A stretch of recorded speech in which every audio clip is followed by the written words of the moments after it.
todos. É com muita alegria que estou aqui hoje para falar sobre um tema que é muito importante, de extrema relevância, e um tema também que é sempre polêmico. E eu agradeço o convite que me foi feito, agradeço ao ministro Guilherme Caputo Bastos, e essa é uma data muito especial, porque nesses dias 21 e 22 de agosto, está sendo inaugurada oficialmente e apresentada para o público a Academia Nacional de Direito Desportivo. E a data também é muito importante, porque ontem, na inauguração da Academia, é o dia em que se comemoram os 116 anos do Vasco da Gama, Clube de Regatas Vasco da Gama. Então, vejam a importância e a relevância dessa data e desse momento. Os temas que envolvem o direito desportivo, eles são sempre envolvidos de muita polêmica. É uma área que é muito nova. Todos os debates são muito recentes e são poucos aqueles que falam, que emitem uma posição definitiva, porque é muito comum que haja sempre uma reflexão, que as pessoas refluam em seus posicionamentos. É uma área multidisciplinar, em que você lida não apenas com o direito desportivo em si, mas uma área que mescla e envolve o direito trabalhista, o direito constitucional, o direito tributário, o direito penal.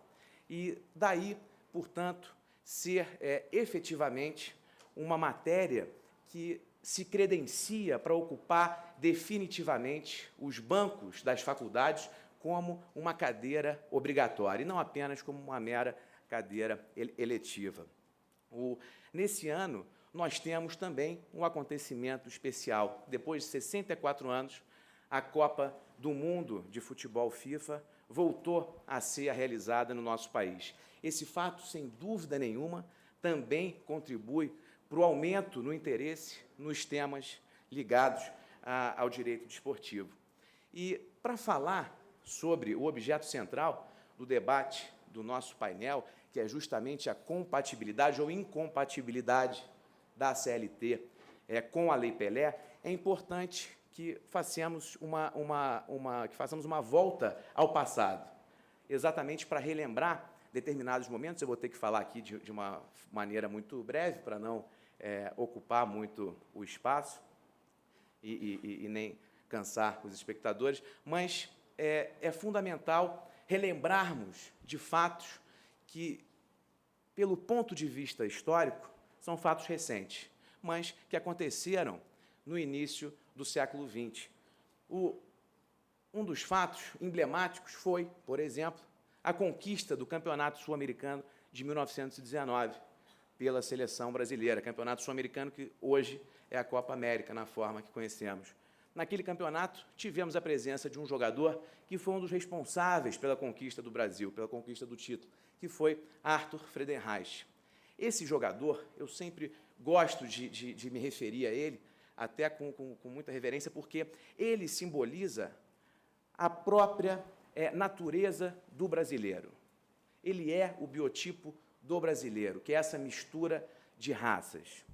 E o Friedenreich, quando conquista o título e retorna para o Brasil, é carregado em triunfo pelas ruas do Rio de Janeiro e tem sua chuteira exposta durante semanas em uma joalheria da Avenida Central. E, a partir daquele momento, se pode dizer que houve uma quebra de paradigma, porque o futebol era praticado por uma minoria, apenas por uma elite, a maioria deles filhos de imigrantes ingleses, e o negro não tinha vez no futebol. E é esse jogador que é um dos primeiros a quebrar com esse paradigma. Evidentemente que há uma evolução do próprio futebol durante todo esse período, mas a mensagem que o futebol passa é justamente essa graciosa virtude de unir culturas, de unir povos, independentemente de raça, credo ou cor. E o futebol, ele tem essa virtude. E, passando de 1919 para início da década de 1930, você começa, na era Vargas, os primeiros instrumentos normativos para regulamentar o esporte, principalmente uma preocupação que era uma constante naquela época, o êxodo de jogadores brasileiros, principalmente para a Europa. E os jogadores não só brasileiros, mas Argentina, Uruguai, também viviam esse mesmo problema. Na Copa do Mundo de 1934, por exemplo, 2 argentinos foram responsáveis diretos pela conquista do título da Itália, naquele campeonato mundial, Orsi e Guaita. Um fez o gol, o outro deu o passe para o Schiavi fazer o gol, e a Itália ganha de 2-1 da Tchecoslováquia. Portanto, era ali uma preocupação não só do Brasil, mas de toda a América do Sul. Os navios que daqui saíam sempre levavam os craques para a Europa. E, na década de 1930, nós temos uma situação bem peculiar e pitoresca, que é justamente o próprio Clube de Regatas Vasco da Gama, que quebra um paradigma e admite ali, no seu elenco, a maioria de jogadores negros, grandes operários, aquelas pessoas com pouca renda, e que forma ali uma verdadeira potência no futebol. Então, é importante fazer essa volta ao passado para compreender o momento atual em que vivemos da legislação desportiva. E, atualmente, nós temos uma lei que regulamenta a atividade do atleta profissional, que é exatamente a Lei Pelé. A Lei Pelé tem peculiaridades que, exatamente em razão dessa especificidade, é o primeiro diploma a ser aplicado para o atleta. Portanto, o tema desse painel ele é bem oportuno e bem propício. Num primeiro momento, ele pode até chocar. Poxa, mas como está dizendo que há uma incompatibilidade da CLT para o atleta? E há mesmo, há essa incompatibilidade. E não é à toa que você tem a Lei 9.615 de 98, que vai regulamentar a atividade do atleta profissional. E, logo de início, nós já temos aqui uma diferenciação do próprio contrato de trabalho do atleta, que guarda características muito próprias, enquanto o contrato de trabalho do trabalhador comum pode ser aquele acordo tácito ou expresso, verbal ou escrito, obrigatoriamente o contrato de trabalho do atleta ele tem que ser por escrito. Até porque, a partir do vínculo trabalhista formal reconhecido, é que posteriormente vai nascer o vínculo desportivo, quando esse contrato é averbado na entidade de administração do desporto. A regra geral para o trabalhador comum é que o contrato seja por prazo indeterminado. As exceções são os contratos por prazo determinado, que é aquele contrato, por exemplo, de safra, do temporário, o contrato de experiência. E para o atleta, não. O contrato, obrigatoriamente, ele tem um prazo de duração, um período mínimo de 3 meses e um período máximo de 5 anos. O contrato de trabalho do trabalhador ordinário, ele é possível de livre estipulação, apenas com restrições quanto às normas de proteção ao trabalho.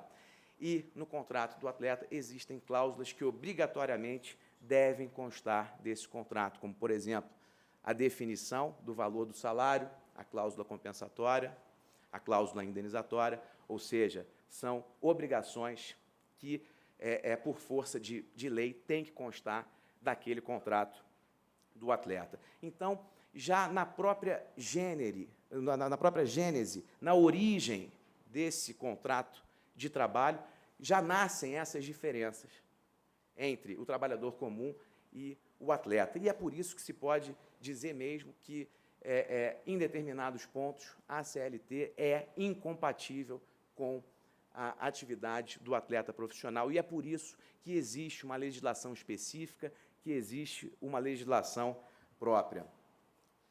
No direito do trabalho, vigora o princípio da continuidade da relação de emprego. Princípio esse, inclusive, assegurado na Constituição Federal. O ministro Maurício Godinho Delgado diz que é de interesse do trabalho a permanência do vínculo empregatício com a integração do trabalhador na estrutura e dinâmica empresariais. Apenas mediante tal permanência e integração é que a ordem justo-trabalhista poderia cumprir satisfatoriamente o objetivo teleológico do direito do trabalho, de assegurar melhores condições sob a ótica obreira, de pactuação e gerenciamento da força de trabalho em determinada sociedade. Esse é um princípio inerente para todo e qualquer trabalhador comum. Porém, quando se trata do atleta, esse princípio não é absoluto, pois a permanência no emprego para aquele jogador pode se traduzir em prejuízo para aquele atleta, porque pode cercear o direito dele procurar novos contratos, novas possibilidades. E é exatamente por isso, em razão também do período que envolve a vida de um atleta, é que há essa necessidade de uma limitação temporal, de uma estipulação de um prazo de duração do contrato de trabalho do atleta. E, portanto, esse princípio da continuidade da relação de emprego, em regra, ele não é mais vantajoso para o atleta. E, havendo, inclusive, expressa vedação legal em relação a um período indeterminado de duração do contrato. Até mesmo para a renovação do contrato, o clube só vai ter aquela preferência quando se tratar daquele clube formador. Do contrário, expirado aquele tempo do prazo do contrato, aquele atleta está livre para celebrar contrato de trabalho com qualquer clube que ele queira. E, tratando de casos práticos sobre o tema que foi proposto, eu trago aqui o caso do Leandro Amaral contra o Vasco da Gama. No fim do ano de 2007, esse jogador ajuizou uma ação declaratória que visava a anulação do seu terceiro contrato de trabalho, firmado com o Clube de Regatas Vasco da Gama, registrado na CBF sob o número 625.872, sob a alegação de que a renovação foi feita de forma unilateral pelo clube.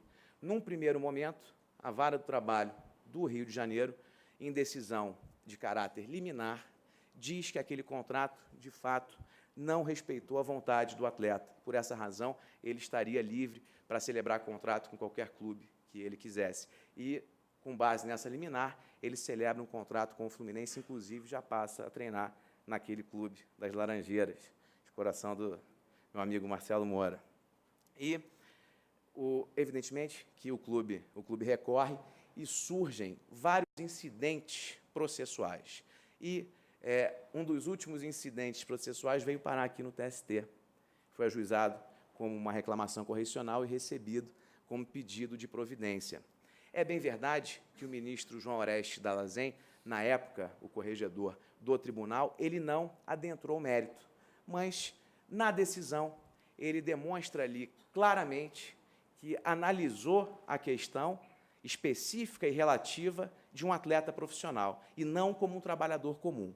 Porque, nesse caso do Leandro Amaral, o que poderia insinuar ou ensejar, inclusive, um vício de procedimento, se tratasse de um trabalhador comum, por se tratar de um atleta que, inclusive, estava assistido por seu procurador, a partir do momento que ele deu anuência de que estava de acordo com a renovação, bastando para o clube fazer o registro para ela se convalidar, evidentemente, mediante um aumento salarial, essa renovação seria plenamente válida. Então, o Vasco da Gama, ele exerceu aquele direito que estava contratualmente previsto. E o ministro Dallazen, ele disse o seguinte: é certo que, em última análise, todo esse panorama advém da cláusula inscrita no segundo contrato de trabalho, firmado pelo requerente, em que explicitamente contempla a possibilidade de renovação unilateral do contrato, promovida pelo Clube de Regatas Vasco da Gama, e, inclusive, prevê duração e salários.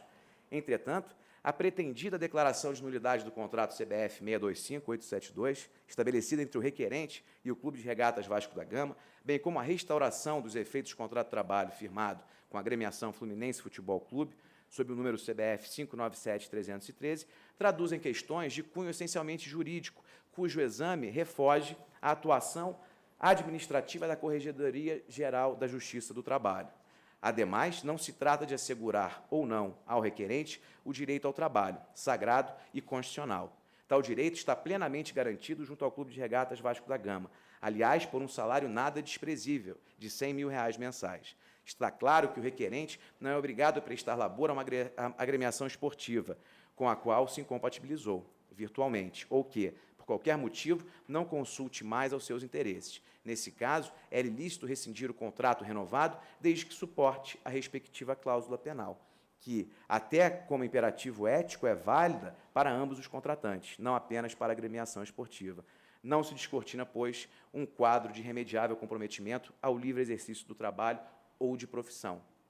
Portanto, nota-se que a decisão, apesar de não entrar no mérito, propriamente dito, ela demonstra efetivamente a preocupação da Justiça do Trabalho em tratar o atleta profissional com as diferenças com as quais ele deve ser tratado. Ele não é um trabalhador comum. Ele tem uma legislação própria que regulamenta as suas atividades. Pois, para o trabalhador comum, numa situação parecida como essa, os princípios constitucionais do livre emprego, da liberdade contratual, seriam levados em consideração. Agora, para o atleta sair do clube com o qual ele tem o vínculo, se ele quiser rescindir esse contrato antes do prazo, ele tem que pagar a cláusula indenizatória para o clube. Aqui se falava em cláusula penal, porque era exatamente a nomenclatura utilizada na época. Com a alteração da Lei Pelé, pela 12.395 de 2011, é feita essa diferenciação entre cláusula compensatória e cláusula indenizatória. Portanto, nesse caso, não se trata de amarrar aquele jogador a determinado clube, mas sim de respeito ao contrato que foi celebrado. Ou seja, aquele clube teve um dispêndio financeiro, teve um investimento. Então, é natural que haja um ressarcimento, caso aquele contrato de trabalho seja rescindido antes do prazo previsto. Prazo esse, inclusive, obrigatoriamente previsto, como nós vimos aqui. Outras situações que são peculiares ao atleta profissional, havendo essa diferenciação entre atleta e trabalhador, é, por exemplo, o repouso semanal remunerado. O atleta também faz jus ao RSR de 24 horas ininterruptas. Só que, ao contrário do trabalhador comum, quando esse repouso preferencialmente vai ser aos domingos, para o atleta, o repouso preferencialmente será no dia subsequente à participação do atleta na partida, prova ou equivalente, ou seja, depois daquele jogo. Evidentemente, a maioria dos jogos do atleta acontece aos domingos, então não seria razoável que você mantivesse a previsão que é válida para todo e qualquer trabalhador para o atleta. O jogador, o atleta profissional, também faz jus às férias anuais remuneradas de 30 dias. Todavia, nesse caso, ao contrário do trabalhador ordinário, trabalhador comum, não é o empregador que define o período do gozo de férias, porque para o atleta profissional, as férias vão ocorrer durante o recesso desportivo. Daí uma outra diferenciação. Não é o empregador que vai definir as férias. Quando o ministro Alexandre Belmonte fez a sua apresentação, hoje pela manhã, falando sobre a justa causa no esporte, ele destacou esses dispositivos da Lei Pelé, o artigo 34 e o artigo 35, que demonstram obrigações e deveres do clube e do atleta. Os deveres do clube estão no artigo 34, os deveres do atleta estão no artigo 35. É dever do clube registrar o contrato de trabalho do atleta na entidade de administração da respectiva modalidade, proporcionar aos atletas profissionais as condições necessárias à participação nas competições desportivas, treinos e outras atividades preparatórias ou instrumentais, e submeter os atletas a exames médicos e clínicos necessários à prática desportiva. E o atleta, ele tem deveres e obrigações que também são distintas daquele trabalhador comum, porque o atleta, obrigatoriamente, ele tem que resguardar a sua saúde e a sua integridade física, não só naquele período que ele está à disposição do seu empregador, mas também durante as horas vagas. O que, para um trabalhador comum, pode parecer uma ingerência, uma intromissão na vida particular daquela pessoa, para o atleta não. É inerente a sua própria condição, a sua própria atividade, inclusive manter todos os procedimentos necessários para que aquele atleta tenha sempre o seu mesmo vigor físico, o seu mesmo potencial e que não haja nenhum prejuízo decorrente de uma atividade extra-empregador, ou seja, uma atividade particular que comprometa exatamente essa situação. O artigo 35 da Lei Pelé diz que é dever do atleta participar dos jogos, treinos, estágios e outras sessões preparatórias de competições com aplicação e dedicação correspondentes às suas condições psicofísicas e técnicas. O atleta também deve preservar as condições físicas que lhes permitam participar das competições desportivas, submetendo-se aos exames médicos e tratamentos clínicos necessários à prática desportiva. Também exercitar a atividade desportiva profissional de acordo com as regras da respectiva modalidade desportiva e as normas que regem a disciplina e a ética desportivas. A obrigação de trabalhar, assumida pelo empregado ao celebrar o contrato, vem acompanhado do dever de obediência às instruções do empregador, o qual é uma característica manifesta da subordinação jurídica do empregado, do exercício do poder diretivo do empregador e, portanto, surge para o empregado o dever de obediência a ordens ou recomendações lícitas. E essas recomendações lícitas é que é justamente todo aquele espectro de determinadas situações que ele deve observar também no período que ele não está à disposição do seu empregador, à disposição do seu clube. Ou seja, essas recomendações lícitas são destinadas à própria vida particular daquele atleta, que deve ser uma vida regrada, repetindo, para ele poder preservar o seu vigor e o seu desempenho. A violação do dever de obediência poderá ensejar, respectivamente, ato de indisciplina ou insubordinação, caso o descumprimento se refira, respectivamente, a ordens lícitas, de âmbito geral, emanadas do empregador e ou de seus prepostos, ou a ordens de cunho específico, pessoal, emanadas das mesmas autoridades, permitindo a resolução contratual nos termos do artigo 482-H da CLT. Esse conceito é da desembargadora Alice Monteiro de Barros, que, inclusive, é a patrona da cadeira do acadêmico Ricardo Miguel, que preside esse painel. E era uma magistrada que tinha uma visão bem à frente ao seu tempo, porque ela já analisava, desde o início, o atleta profissional com aquelas nuances, com aquelas peculiaridades que devem ser mesmo encaradas quando se trata do atleta. O atleta não é um trabalhador comum. Eu faço sempre questão de repetir e de enfatizar esse fato, porque é muito comum que, na Justiça do Trabalho, o próprio magistrado trabalhista, muitas das vezes, não aplica a Lei Pelé, aplica unicamente e tão somente a CLT.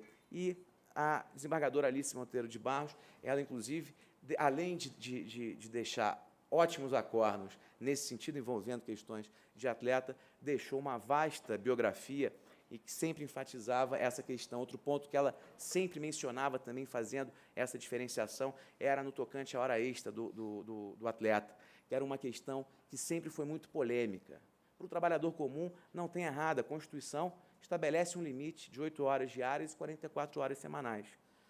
A Lei 12.395, de 2011, ela limitou o tempo. Eu não gosto de falar jornada semanal, porque jornada ela é diária, né? Já seria até um pleonasmo falar em jornada diária, mas o limite de trabalho do atleta é de 44 horas semanais. A Lei Pelé, ela não fala de uma limitação diária, mas tão somente da limitação semanal, que até mesmo a própria limitação semanal, a própria Alice Monteiro de Barros fazia duras críticas em relação a esse limite, exatamente em razão das peculiaridades que envolvem o trabalho do atleta.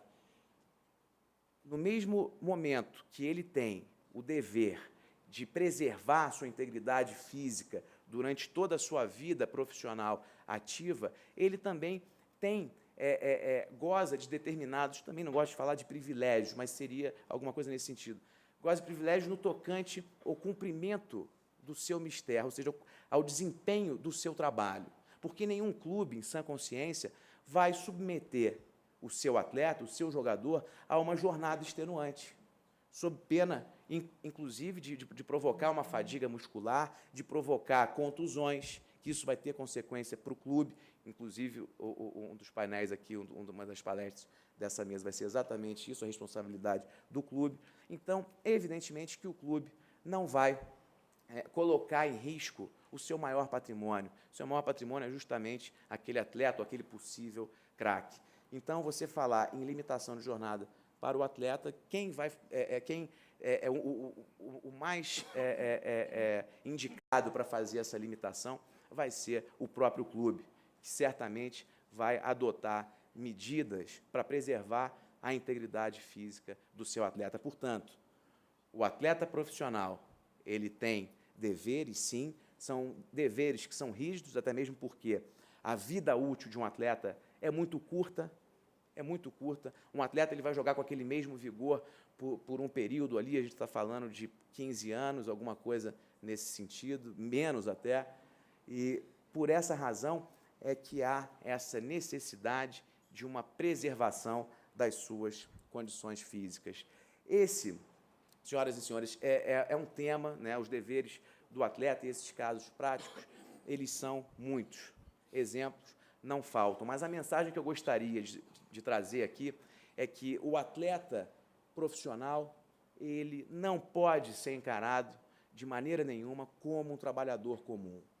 Esse atleta profissional, ele tem uma legislação própria, uma legislação específica que regulamenta as suas atividades. E essa legislação específica, que é a Lei Pelé, ela tem que ser observada, não apenas pelos operadores do direito, mas principalmente pelos magistrados trabalhistas. E, inclusive, a própria Academia Nacional de Direito Desportivo, acho que vai ser um ambiente muito propício para difundir essas ideias e propagar exatamente todos esses princípios que são inerentes ao esporte e ao atleta profissional. Eu sempre gosto de dizer, principalmente numa plateia que é bem eclética, que temos aqui ministros, juízes, desembargadores, mas muitos estudantes. O direito desportivo, ele é uma realidade que veio para ficar, ele está num período de grande desenvolvimento e, para aquele estudante que está se formando e que muitas vezes fica naquela dúvida para qual área vai seguir, claro, eu sou suspeito para falar, mas eu indicaria, sem dúvida nenhuma, o direito desportivo. Primeiro, pela diversidade de temas e de matérias que você é obrigado a lidar e conhecer. E, segundo, porque tratar de direito e esporte, para mim, são duas coisas apaixonantes. E, trazendo aqui a frase do Nelson Rodrigues, em futebol, o pior cego é o que só vê a bola. No futebol, você tem vários tipos de possibilidades que devem ser aproveitados. Então, com essas palavras, eu agradeço a atenção de todos e agradeço a oportunidade de estar aqui. Obrigado.